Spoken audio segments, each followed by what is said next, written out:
Liquor కేసులో కడిగిన ముత్యంలా బయటకు వచ్చానన్నారు కవిత. రాజకీయ కుట్రలో భాగంగా కేసులు పెట్టారని పదే పదే చెప్పానని, తాను చెప్పిందే నిజమైందన్నారు.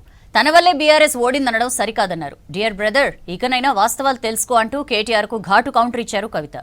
తాను పార్టీ పెట్టాక అనేక సర్ప్రైజ్లుంటాయన్నారు. ఢిల్లీ లిక్కర్ కేసులో పటియాలా హౌస్ కోర్టు జాగృతి అధ్యక్షురాలు కవితకు క్లీన్ చిట్ ఇచ్చింది. నిందితులపై నమోదు చేసిన కేసులను కొట్టేసింది. ఈ కేసులో ఉన్న వారందరినీ డిశ్చార్జ్ చేసినట్లు ప్రకటించింది. సరైన ఆధారాలు లేకుండానే వీరి పేర్లు కేసులో చేర్చారని పటియాలా హౌస్ కోర్టు సిబిఐపై ఆగ్రహం వ్యక్తం చేసింది. ఈ కేసులో పూర్తిగా లోపభూయిష్టమైన దర్యాప్తు జరిగిందని కోర్టు కామెంట్స్ చేసింది. ఢిల్లీ లిక్కర్ కేసులో కోర్టు తనకు క్లీన్ చిట్ ఇవ్వడంపై హర్షం వ్యక్తం చేశారు మాజీ ఎమ్మెల్సీ జాగృతి అధ్యక్షురాలు కవిత. కడిగిన ముత్యంలా బయటకొచ్చారని చెప్పారు. రాజకీయ కక్షతోనే తనపై కేసు పెట్టారని మొదటి నుంచి చెప్తున్నానని, తాను చెప్పిందే నిజమైందన్నారు. తప్పుడు కేసులతో తన కుటుంబం కొన్ని నెలల పాటు క్షోభ అనుభవించిందని చెప్పారు. కోర్టు కంప్లీట్ గా కేసును పక్కకు పెడుతూ అందరినీ కూడా మరి నిర్దోషులుగా విడుదల చేయడం అనేది సంపూర్ణంగా ఈ దేశంలో న్యాయ వ్యవస్థ పైన మేం పెట్టుకున్నటువంటి నమ్మకాన్ని మరి వమ్ము కాకుండా ఇవాళ న్యాయ వ్యవస్థ కాపాడి కడిగిన ముత్యంలాగా నేను బయటికి వస్తానని నేను చెప్పడం జరిగింది.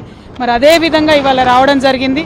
లిక్కర్ కేసులో కోర్టు తీర్పుపై స్పందిస్తూ ఎక్స్ లో పోస్ట్ చేశారు కేటీఆర్. అవినీతి పేరుతో ఆప్ ప్రభుత్వాన్ని కుట్రపూరితంగా కూల్చారన్నారు. ఈ కేసు వల్లే తాము అసెంబ్లీ, పార్లమెంటు ఎన్నికల్లో ఓడిపోయామన్నారు. కవితకు సానుకూలంగా వచ్చిన తీర్పుతో న్యాయం జరిగిందని చెప్పారు. తమ నాయకులపై పెట్టిన ప్రతి కేసు రాజకీయ కుట్రలో భాగమేనని ఎక్స్ లో ట్వీట్ చేశారు కేటీఆర్.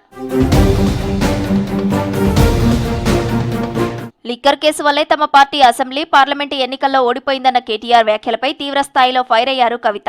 బీఆర్ఎస్ ఓటమికి తాను కారణమా అని కేటీఆర్ ను సూటిగా ప్రశ్నించారు. ఇండ్లు ఇవ్వకపోవడం బీఆర్ఎస్ ఓటమికి కారణమన్నారు. ఉద్యోగాలు ఇవ్వకపోవడం, అభ్యర్థులను మార్చకపోవడం, దోపిడీదారులకు మళ్లీ టికెట్ ఇవ్వడం బీఆర్ఎస్ ఓటమికి కారణమన్నారు కవిత.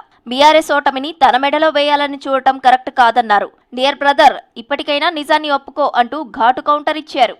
ఇండ్లు ఇవ్వలేదన్న అంశం, ఉద్యోగాలు ఇవ్వలేదన్న అంశం, దోపిడీదారులకు టికెట్లు మార్చమని ఎంతమంది మొత్తుకున్నా మార్చకుండా వాళ్ళనే మళ్ళీ ప్రజల మీద రుద్దాలనేటటువంటి చేసిన ప్రయత్నం, ఈ అంశాలు కాదా ఆనాడు చర్చలో ఉన్నాయి. అన్నిటికన్నా ఎక్కువ అహంకారం అనేటటువంటి అంశం కాదా చర్చలో ఉన్నది. ఇవాళ వచ్చినటువంటి తీర్పుని మీకు అనుగుణంగా మలుచుకొని బీఆర్ఎస్ పార్టీ ఓటమిని నా మెడలో వేయాలని చూస్తున్నారు. ఇది కరెక్ట్ కాదు కేటీఆర్ గారు.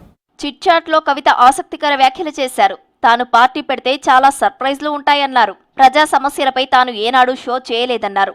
నిజాయితీగా కొట్లాడానని చెప్పారు. ఇప్పుడు మాట్లాడుతున్న బీఆర్ఎస్ నేతలంతా తనను అరెస్టు చేసినప్పుడు ఎక్కడికెళ్లారని ప్రశ్నించారు. గాంధీ సరోవర్ కింద గాంధీ విగ్రహం కట్టడంలో తప్పులేదన్నారు కవిత. కానీ అన్ని ఇండ్లు ఎందుకు కూల్చుతున్నారని ప్రశ్నించారు. మావోయిస్టు అగ్రనేతలు లొంగిపోయి సిద్ధాంతాన్ని బతికించారని చెప్పారు.